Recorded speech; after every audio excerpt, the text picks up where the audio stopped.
దేవుని పరిశుద్ధ నామానికి మహిమ కలుగునుగాక. యేసుక్రీస్తు పరిశుద్ధుడు, పరిశుద్ధుడు, పరిశుద్ధుడు. మనల్ని కూడా పరిశుద్ధులుగా ఉండమని ఆశించాడు. ఆయన సామర్థ్యం ఇచ్చాడు, కృపనిచ్చాడు, మనల్ని బలపరుస్తున్నాడు. నిర్గమకాండం 40:34 యెహోవా తేజస్సు మందిరమును నింపెను. దేవుడు మన హృదయాల్ని నింపాలి అని ఆశపడుతున్నాడు. ఆయన వైపు మనం తిరుగుదామా? సమయం ఇద్దామా? దేవుడి సన్నిధిని ఆధారం చేసుకుందామా? ఈ భారమంతా యేసుక్రీస్తు మీద మోపుదామా? ప్రతి అవసరము తీరుస్తాడని నమ్ముదామా? అలాగైతే పాపిష్టిమైన జీవితాన్ని వదులుకొని దేవా నీకు స్తోత్రం అని దేవుడి వైపు తిరిగినట్లయితే దేవుడు ఖచ్చితంగా మిమ్మల్ని పట్టుకుంటాడు. జీవితం జీవించాలని ఆయన ఆశిస్తున్న ఆశయాల్ని నెరవేర్చాలని, ఆత్మీయ పోరాటం పోరాడాలని మీకు తపన ఉన్నట్లయితే, నీతియుక్తమైన బలులు మీరు అర్పించినట్లయితే యెహోవా తేజస్సు మందిరమును నింపెను. దేవుని వాక్యంతో మీరు నింపబడతారంతే. మీ యొక్క ప్రాకారాలు కట్టబడతాయి, కంచె వేయబడతాయి. నిరంతరము దేవుని ఆదరణ పొందుకొని ఎప్పటికీ మిమ్మల్ని ఎవ్వరు ముట్టకుండా దేవుడి శక్తితో మిమ్మల్ని నింపుతాడు. ఆదరణను అనుభవించాలి అని మీరు అనుకుంటే ఆయన ఖచ్చితంగా మీ హృదయాలు నింపుతాడు. ఆయన్ని వినయంగా అడుగుదామా? శ్రమల్లో ఆయన్ని అడుగుదామా? కష్టాలు వచ్చినప్పుడు అడుగుదామా? దేవుని కృతజ్ఞతాస్తుతులు చెల్లించినప్పుడు చెల్లిందామా? ఆయన మనల్ని ఓదార్చే దేవుడు, ప్రేమగా మాట్లాడే దేవుడు.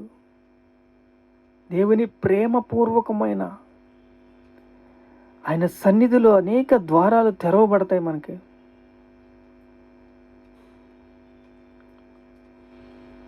మన అనుభవాలు ఆయన వైపు తిప్పుదాం, ఆయన్నే చూద్దాం, ఆయన్నే ఆశ్రయిద్దాం.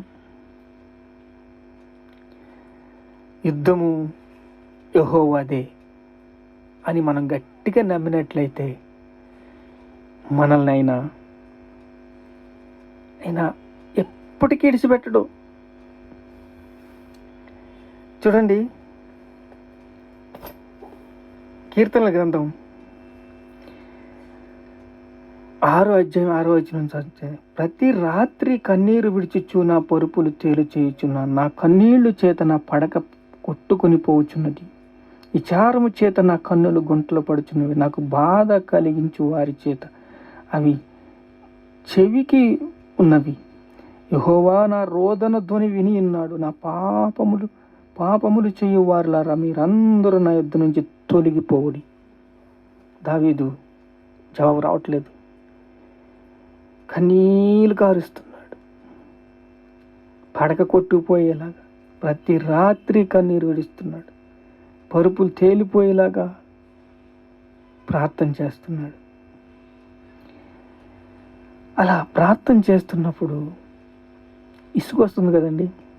విసకక ప్రార్థన చేయమన్నాడు దేవుడు. కన్నులు గుంటలు పడిపోయాయంట. గుంటలు అంటే చూడండి, ఇక్కడ ఒక నల్లగా వస్తుంది రేఖ, అలా వచ్చేసినాయి అంట. నా ప్రాణము బహుగా అదురుచున్నది. నీవు ఎంతవరకు నన్ను కరుణింపుకుందువో, ఎంతవరకు కరుణింపకుండా ఉంటావయ్యా? ఆత్మీయ యుద్ధాలు రోజు జరుగుతాయి.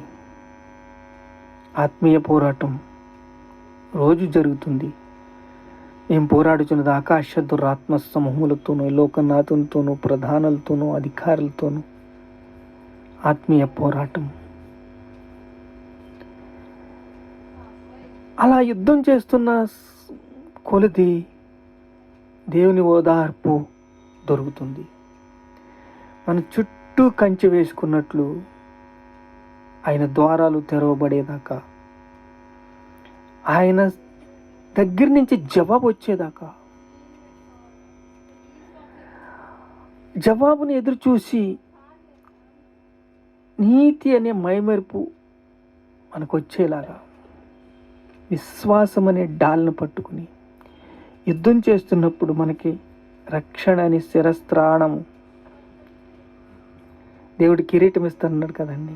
శిరస్త్రాణం పట్టుకున్నప్పుడు ప్రతి రాత్రి కన్నీరు విడుస్తున్నాడు. ప్రతి రాత్రి కన్నీరు విడుస్తున్నాడు. యెహోవా నా రోదన ధ్వని, నా ప్రార్థన అంగీకరించుము. యెహోవా నా రోదన ధ్వని ఆలకించుము. రోదిస్తున్నాడు. కన్నీళ్ళ చేత నా పడకొట్టుపోతుంది. నన్ను కరుణింపవా, నా ప్రాణం బాహుగా అదురుచున్నది. యెహోవా తిరిగి రమ్ము, నన్ను విడిపించుము. నీ కృపను బట్టి నన్ను రక్షించుము. నీ కృపను బట్టి నన్ను రక్షించుము. నీ కృపను బట్టి నన్ను రక్షించుము. పోరాటం, ఆత్మీయ పోరాటంలో జవాబు రావటం లేదు. గొడ్రాల పిల్లలను కనిందానా,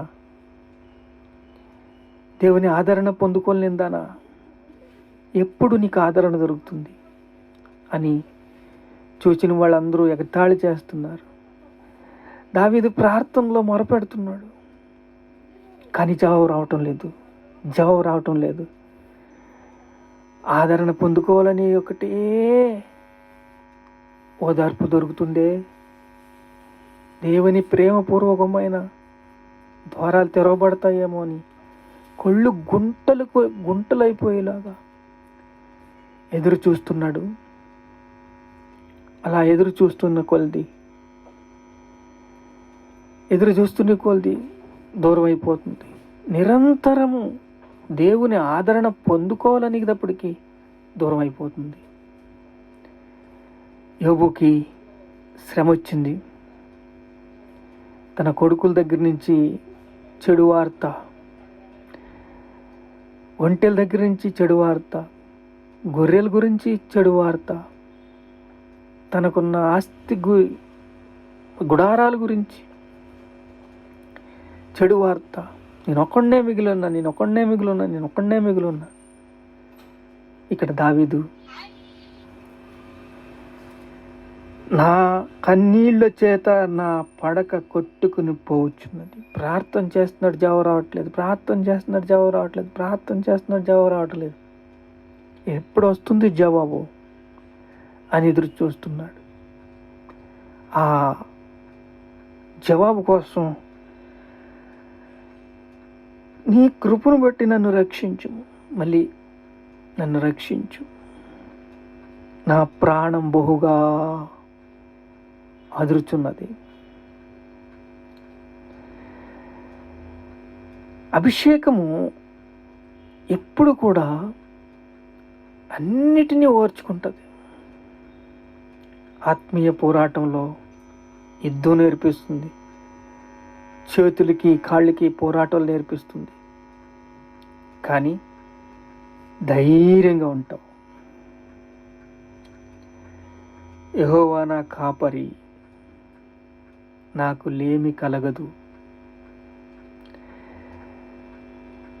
ఆయన దగ్గర ప్రార్థించినప్పుడు మనకి ఏ రోజైనా లోటుందా? నీ అక్కర్లకి, గొంతెమ్మ కోరికలకి కాదు, కానీ యేసుక్రీస్తునందు ప్రతి అవసరము తీర్చబడినప్పుడు ఏదైనా తక్కువైందా? ఏది తక్కువ కాలేదే. ఉదయం నిండా శాంతి ఉంది. దేవుని కృప ఇచ్చాడే, దేవుని ప్రేమ ఇచ్చాడే, దేవుని దయ ఇచ్చాడే, దేవుని సన్నిధిని ఇచ్చాడే. ప్రార్థన చేసుకుందాం. మహాపరిశుద్ధుడైన తండ్రి, ఆత్మీయ యుద్ధాలు జరుగుతున్నప్పుడు, తల్లి ఆదరించినప్పుడు మమ్మల్ని ఆదరించావు నాయన. ఎప్పుడు మేము జయించినట్లే చేసావయ్యా. కానీ ఎక్కడో నిరాశ,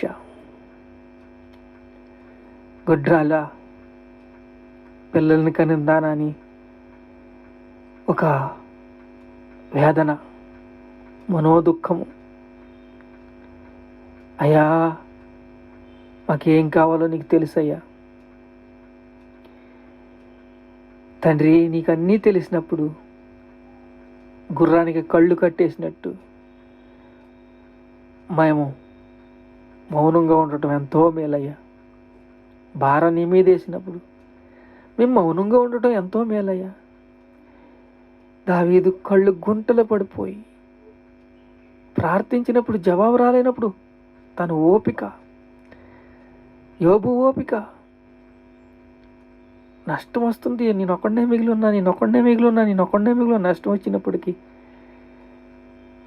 తండ్రి యోబు ముఖంలో శాంతిని చూస్తున్నావు. యెహోవా ఇచ్చెను, యెహోవా తీసుకుపోయాను. యెహోవా నామానికి స్తుతి కలుగునుగాక. ప్రభువా, మా యందుండి మమ్మల్ని బలపరిచి, స్థిరపరిచి, సిద్ధపరిచి నీకే సమస్త మహిమ, ఘనత, ప్రభావాలు చెల్లిస్తున్నాం తండ్రి. ఆమేన్.